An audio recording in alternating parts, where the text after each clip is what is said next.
Welcome to the What I Wish I Knew After Pregnancy Loss podcast. I am your host, Shana Southern. I am an angel mum, a rainbow mum, a pregnancy loss practitioner, and trauma-informed coach. I created the Institute of Healing Through Pregnancy Loss out of my own experience with loss in the hopes to provide understanding and healing, educating people on pregnancy loss, and creating more women or men in trained support roles.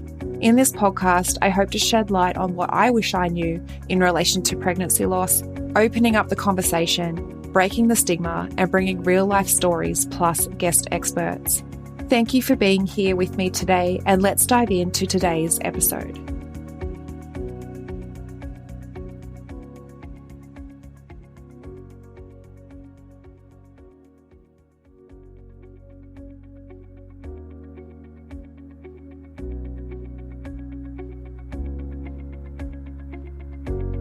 One in 4 pregnancies will result in miscarriage.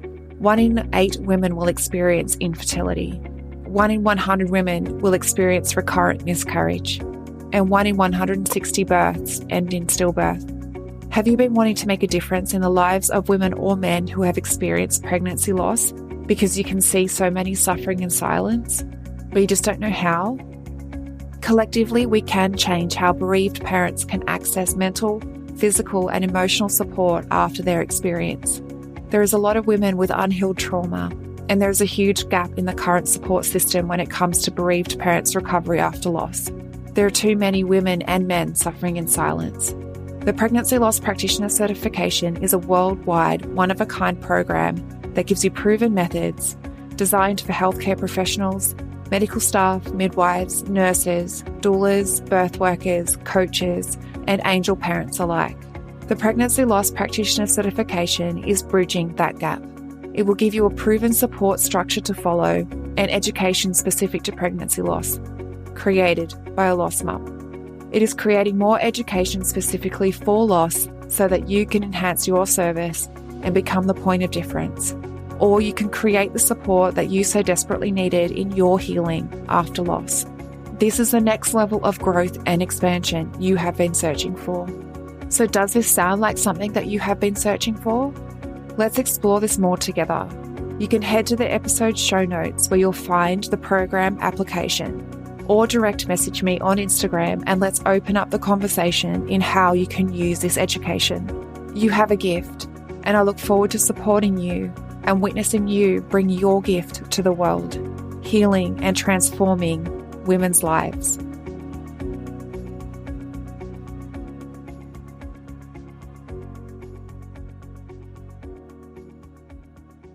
Hello, beautiful souls. Shana with you.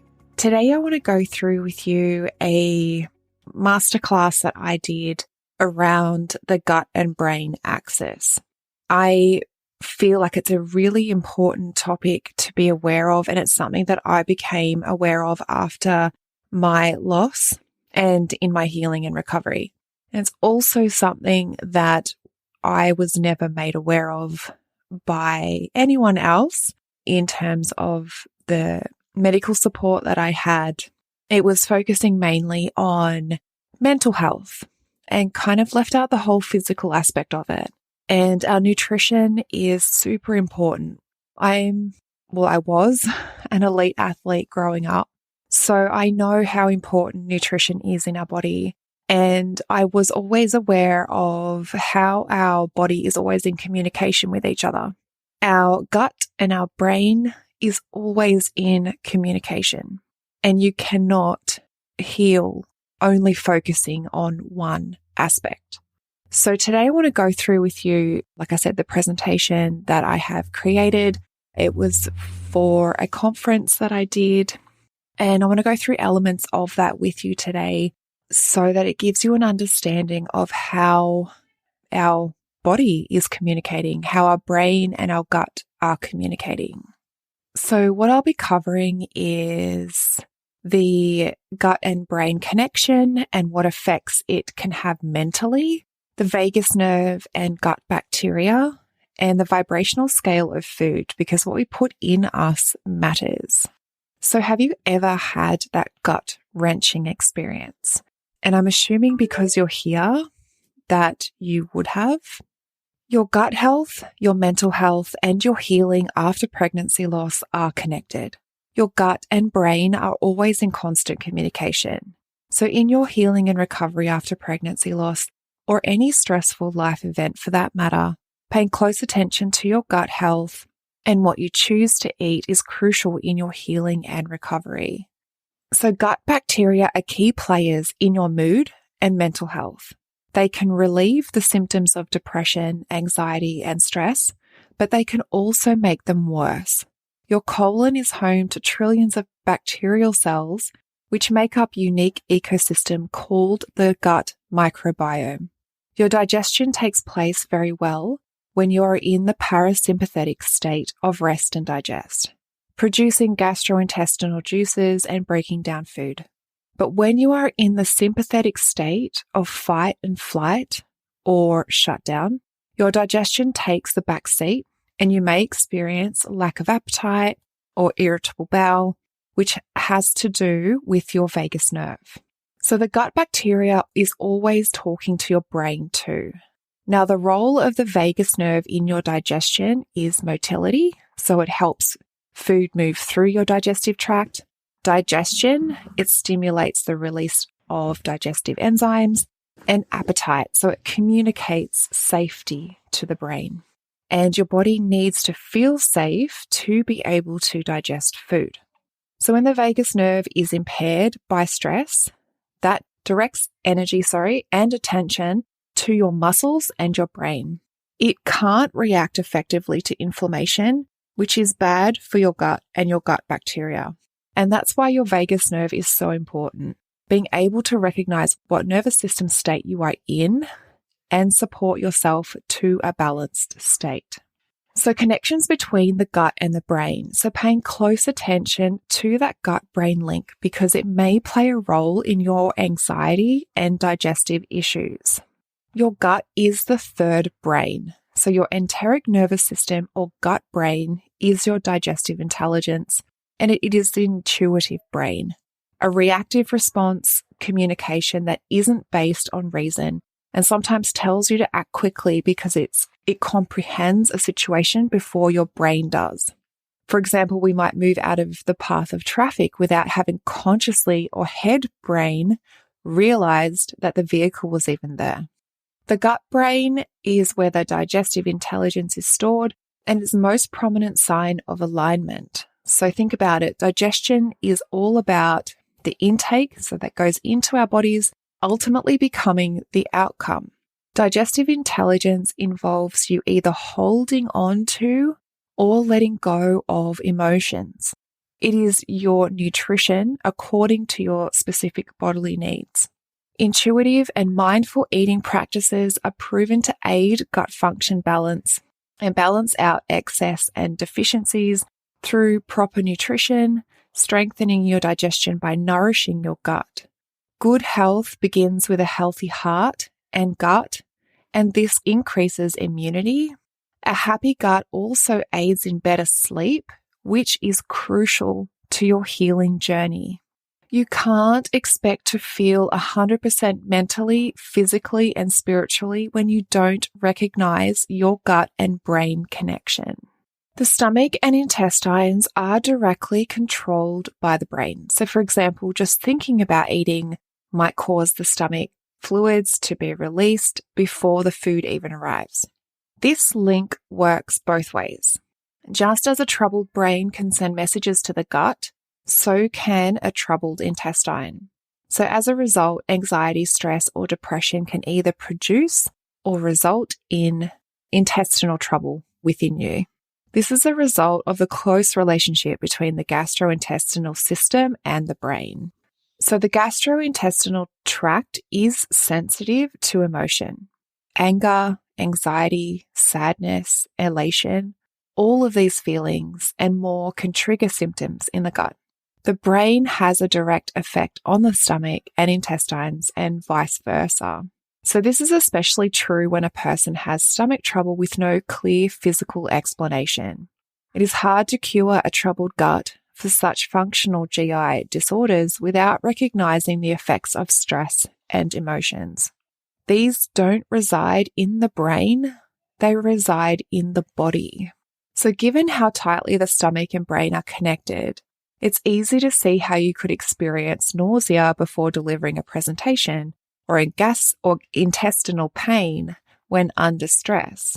And because their brains are more sensitive to pain signals from the gastrointestinal tract, many people with functional GI problems experience pain more intensely than other people do.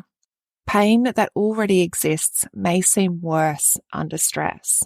So you might predict that therapy to lower stress or treat anxiety or depression will help at least some individuals with functional GI disorders.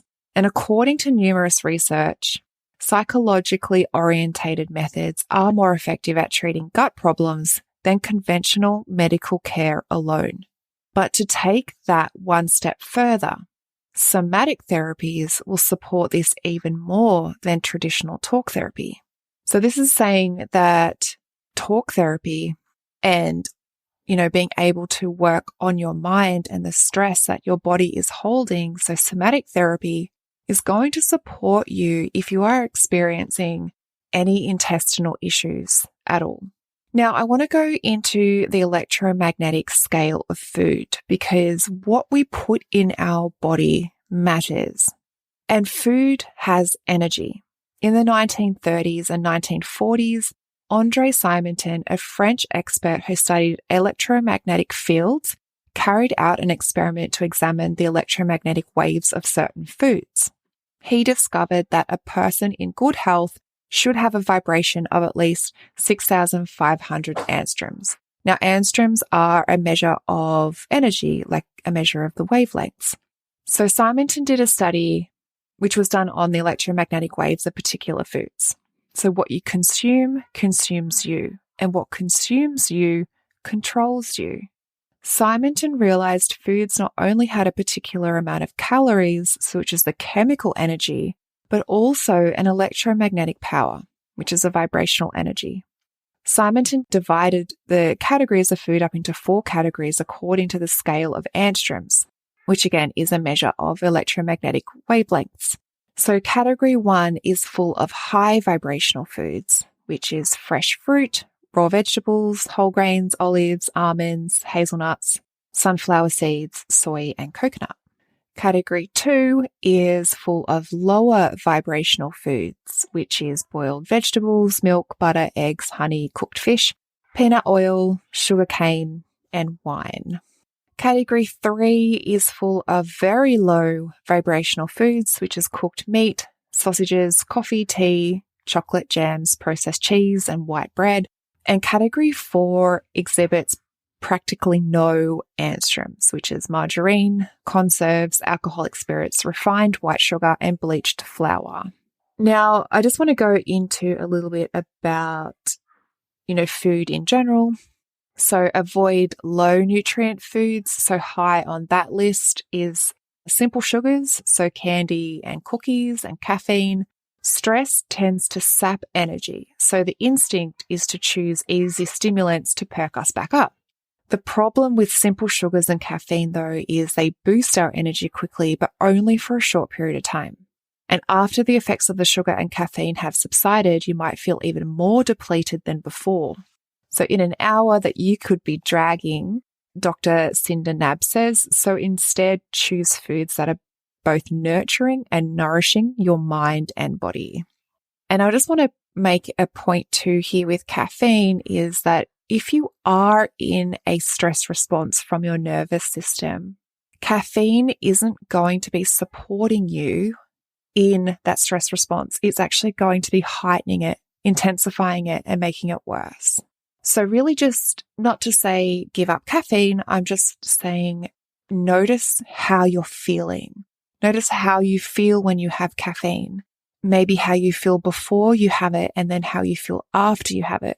But also noticing your energy levels as well. Because like I said just before, we choose foods that give us that instant high, but then also can make us crash and only boost our energy for a short period of time.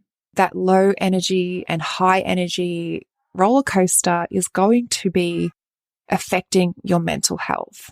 when we are at points of low energy, it's very hard to process things, to, support our mental health because we just don't have the energy. And a lot of what is happening around us can very easily consume us and get on top of us. So it's really about, as well, in those moments of low energy, what other things could you choose that are a little bit healthier for you, to nourish you, to nurture you, which is also going to give you the energy and support your nervous system. Now, just before I close up this episode, I do want to bring awareness to this, what I've just spoken about, and the fact that this is for awareness and educational purposes only. Everything I am sharing is part of my education as a trauma-informed coach, my lived experience in healing after pregnancy loss, but I am not a gastroenterologist or a nutritionist. So if there is more things that you want to explore after listening to what I've spoken about today, please seek the right support for you, whether it is seeking out the support of a doctor or a nutritionist or a gastroenterologist, but make sure that you're seeking the right support for what it is that you are needing. I hope that this episode was helpful for you. If it was, I invite you to leave a review on Apple Podcasts, and I look forward to supporting you in the next episode. Thank you for listening in with me today. I hope you found this episode helpful. If you did, I would absolutely love to hear from you. Take a screenshot of this episode, share it to social media, and tag me at Institute of Healing_PL. I love seeing what is resonating with you right now. If you want to chat further, I invite you to connect with me through Instagram. Head over and follow my Instagram account, send me a DM, and let's open the communication.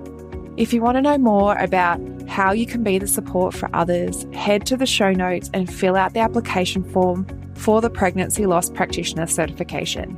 I want to also note here that what I share within the episodes is not medical advice. If you need further support, please consult your doctor. Thank you again. Much love to you. Be gentle with yourself, and I look forward to supporting you on the next episode.